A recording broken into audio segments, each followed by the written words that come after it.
जो 90% पढ़ाई होती है मूसा की व्यवस्था और टेस्टमेंट के बारे में, पुराने नियम के बारे में पढ़ाई होती है। अब पुराना नियम क्या कहता है, बाइबल के वचन में जाइए, 2 कुरिन्थियन 3:15-16। 2 कुरिन्थियन 3:15-16।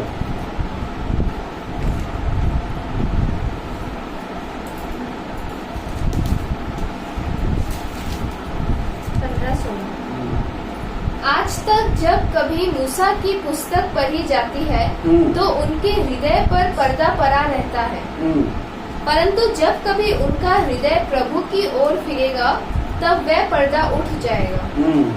जब भी मूसा की व्यवस्था पढ़ाई जाती है उनका बुद्धि का पर्दा पड़ा रहता है, और जब यीशु बारे में बताएंगे तब उनका बुद्धि का पर्दा खुलता है, लेकिन वो लोग मूसा की व्यवस्था बताते हैं।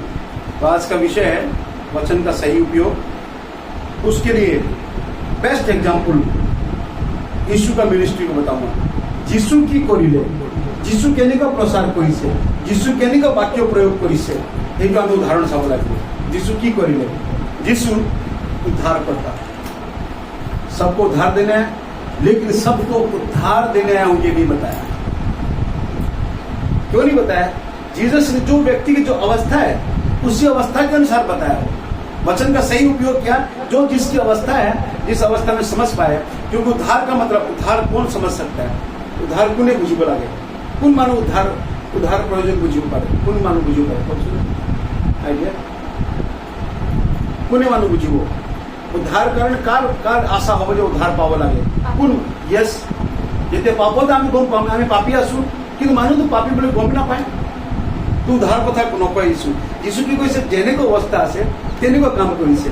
सामरी स्त्री तो बहुत डांगर पापी ना सिर्फ, किंतु उसको जीवन जल के बारे में बताया।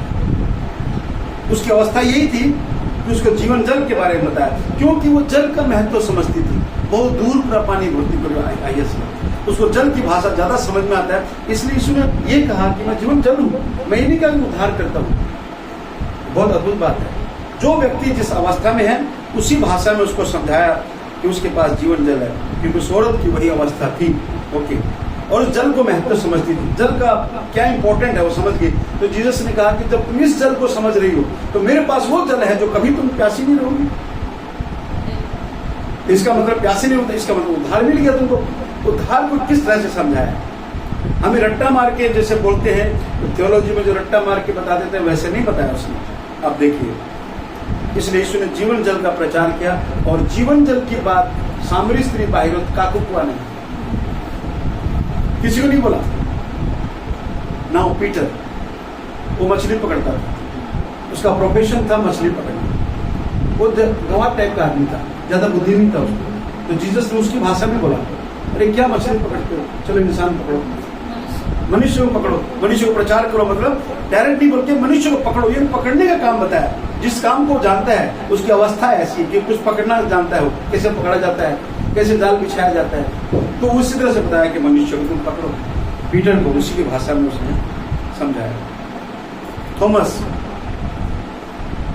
थॉमस ने जीसस को पूछा, उस मार्ग के पास बारे में पूछा, प्रभु आपने कौन मार्ग जाते? यीशु को पूछा किस मार्ग पे जाने वाला? यीशु बोला कि मैं कहीं जा रहा हूँ। तो आपने कौन से मार्ग पे जाएगा? तो जीसस ने कहा, तो मार्ग के बारे में जब समझ गया तो जान लो मैं ही मार्ग। हालेलुया। उसको जो मार्ग जो ढूंढ रहे हैं लोग, मार्ग का मतलब मैं ही मार्ग होगा। चलन, जीवन शैली दे रहा हूं मैं, जीवन शैली ही मार्ग है। अब ऐसा कोई रास्ता नहीं, कोई हाईवे नहीं है कि मैं जा रहा हूं कहीं पर। जीवन शैली, उसको किस भाषा में समझाया? उसको बताया कि मैं ही मार्ग हूं, यानी जीवन शैली को करना पड़ेगा। ओके, मार्था मरियम की बहन थी, लाजर की बहन थी। लाजर मर गया, तो जीसस ने कहा, उसको बताया कि तेरा भाई जी उठेगा। मार्था क्या बोली? हाँ प्रभु मैं जानता हूँ, एक दिन न्याय के दिन वो जी उठेगा। जीसस ने कहा, मैं ही पुनरुत्थान हूँ। वो बोला कि वो पुनरुत्थान हो जाएगा। जीसस का मैं ही पुनरुत्थान हूँ। तुम जिस पुनरुत्थान के बारे में सोच रहे हो, जब पुनरुत्थान की बात ही कर दिया तो पुनरुत्थान की भाषा में समझाया कि मैं ही पुनरुत्थान हूँ। यानी पुनरुत्थान तो सबका होगा, पापी धर्मी, वो न्याय के दिन तो पापी लोग भी उठेंगे, उनका भी न्याय होगा। लेकिन मैं जो पुनरुत्थान हूँ उसको ध्यान देना, मैं जो पुनरुत्थान उस पर ध्यान देना कि मैं पुनरुत्थान के बाद कहाँ जा रहा हूँ। मेरे पास पुनरुत्थान के बाद मैं कहाँ जा रहा हूँ, कैसे स्वर्ग जा रहा हूँ, मैं ही पुनरुत्थान हूँ। तो जिस व्यक्ति को जिस भाषा में समझ सकता है वैसे उसने बताया, क्योंकि अंतिम दिन ओके, तो यीशु के पुनरुत्थान का भागीदारी होना यही उसका पुनरुत्थान का मतलब है। अब आपको समझ में आया कि जीसस ने कहने का वाक्यों द्वारा निचोड़, वाक्यों द्वारा बेलेग बेलेग अवस्था मालूम बेलेग बेलेग कुछ है ऐसे क्या हम लोग करते हैं? हम लोग पास घिसा पीटा एक वचन को है प्रयोग करते हैं, घिसा पीटा बात करेंगे जिससे वो कनेक्ट नहीं होता आदमी, ऐसी परिस्थिति में हम प्रचार करते हैं। इन सारी बातों का सार यही था कि यीशु को अपनाने, यीशु को अपनाने के लिए, यीशु को अपनाने के लिए यीशु ने लोगों की अवस्था के अनुसार वचन कहे, जिस अवस्था में जो है उसी हिसाब से कहे, ताकि व्यक्तिगत कनेक्शन हो। क्योंकि पूरे विश्व को कनेक्ट करने वाला एक ही तत्व है जीसस के पास, वो था प्रेम।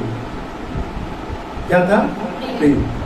उस प्रेम के द्वारा कनेक्ट सारी दुनिया हो सकती है, और इस प्रेम को निभाने में वचन को उपयोग किया।